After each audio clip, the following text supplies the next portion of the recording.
Two atoms, ऐसा molecule जिसमें दो एटम होंगे डायटोमिक मॉलिक्यूल कहलाएगा। या इसको हम सेकंड इस तरह भी डिफाइन कर सकते हैं, when two atoms combine together to form a molecule it is called a diatomic molecule. उसको हम क्या नाम देंगे? डायटोमिक मॉलिक्यूल का। For example HCl molecule, HCl एक हाइड्रोजन एक क्लोरीन है, ये दोनों हमारे पास कंबाइन करके एक HCl मॉलिक्यूल बना रहे हैं। सिमिलरली हाइड्रोजन मॉलिक्यूल है, H2 है, एटसेट्रा, ये सारे के सारे हमारे पास क्या कहलाते हैं? Diatomic molecule. इसके बाद थर्ड इसकी जो टाइप है उसकी तरफ अगर हम चलें, इसकी थर्ड टाइप है हमारे पास पॉलीएटॉमिक मॉलिक्यूल्स।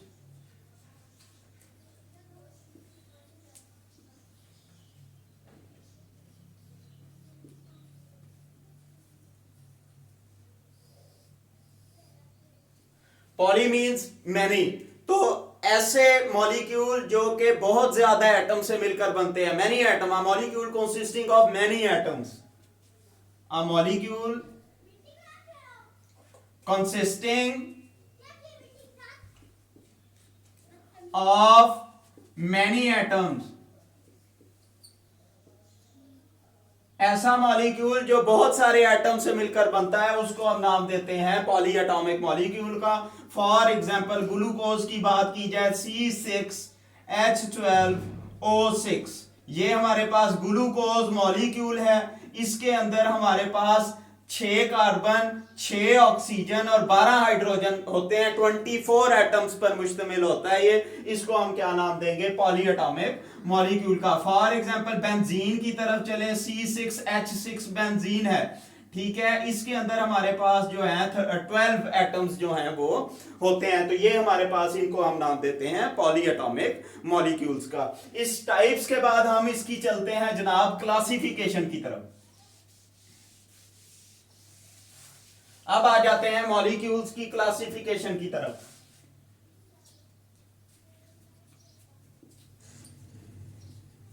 मॉलिक्यूल को मुख्तलिफ कैटेगरीज के अंदर क्लासिफाई किया जाता है, जिसके अंदर होमोएटॉमिक मॉलिक्यूल्स हैं और हेटेरोएटॉमिक मॉलिक्यूल्स हैं। फिर दो टाइप्स के मॉलिक्यूल्स होते हैं। सबसे पहले हम बात करते हैं homoatomic molecules.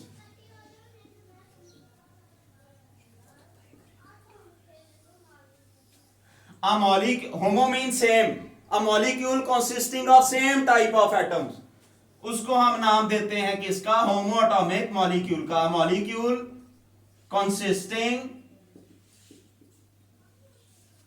of same type of atoms, एक ऐसा मॉलिक्यूल जिसमें एक ही तरह के एटम्स होंगे, उनको हम होमोएटॉमिक मॉलिक्यूल का नाम देंगे। फॉर एग्जांपल हम बात करते हैं, जैसे हाइड्रोजन गैस है, H2 मॉलिक्यूल है। सिमिलरली नाइट्रोजन मॉलिक्यूल है, N2। इसी तरह ऑक्सीजन मॉलिक्यूल है। अब इसमें दो ऑक्सीजन है, दो ही नाइट्रोजन है, दो ही हाइड्रोजन है। अब सेम टाइप के मॉलिक्यूल है, इनको हम नाम देंगे होमोएटॉमिक मॉलिक्यूल्स का। सेकंड अगर इसकी कैटेगरी की तरफ चलें तो वो है हमारे पास हेटेरोएटॉमिक मॉलिक्यूल्स।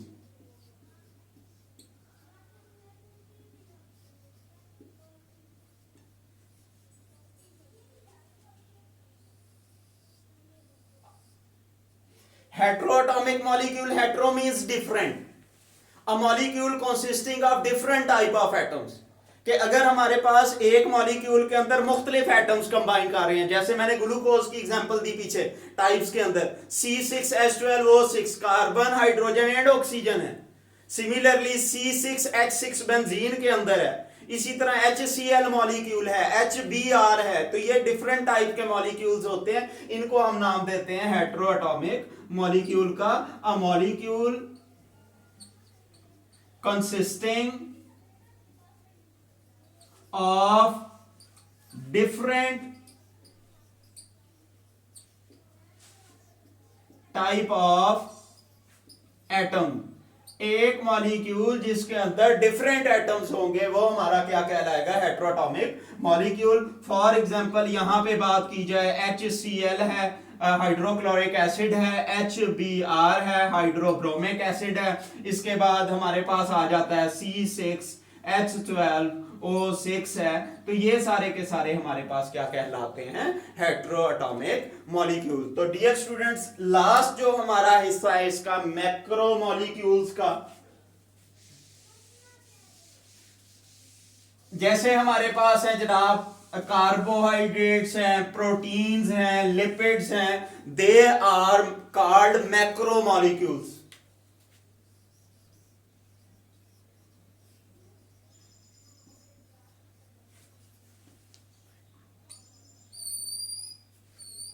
इनको हम क्या नाम देते हैं, मैक्रो मॉलिक्यूल का। मैक्रो का मतलब होता है बहुत बड़े। इनके अंदर थाउजेंड्स की तादाद में हमारे पास जो हैं वो एटम्स जो हैं वो कंबाइन करते हैं। इस वजह से इनको हम क्या नाम देते हैं, मैक्रो मॉलिक्यूल का। These molecule contains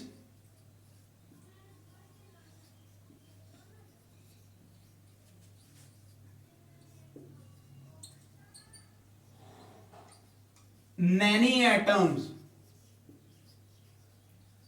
they are in hundreds or in thousands. For example हमारे ब्लड के अंदर एक ऑक्सीजन कैरिंग पिगमेंट है haemoglobin. It is a macromolecule. Macromolecule है क्यों, इसका काम क्या होता है, ये हमारी लंग से ऑक्सीजनेटेड ब्लड को पूरी की पूरी बॉडी के अंदर ट्रांसफर करती है। तो ये हमारे पास हीमोग्लोबिन है, actually it is a proteinaceous in nature, protein है। ये हमारे पास मैक्रोमॉलिक्यूल है। एक हीमोग्लोबिन मॉलिक्यूल जो है अगर उसका हाइड्रोजन से डिफरेंस किया जाए तो 68,000 हाइड्रोजन मॉलिक्यूल अगर मिले तो वो हमारे पास एक हीमोग्लोबिन मॉलिक्यूल जो है वो बनाता है। वन हीमोग्लोबिन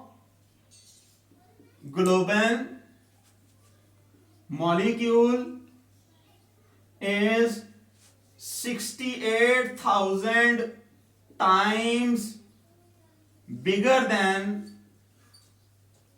hydrogen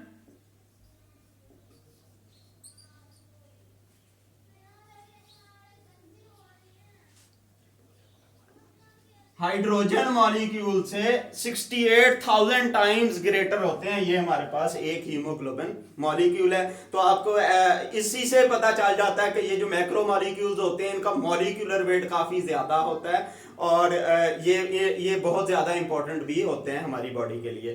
तो डियर स्टूडेंट्स, ये हमारा लेक्चर नंबर 2 था केमिस्ट्री का फर्स्ट ईयर का।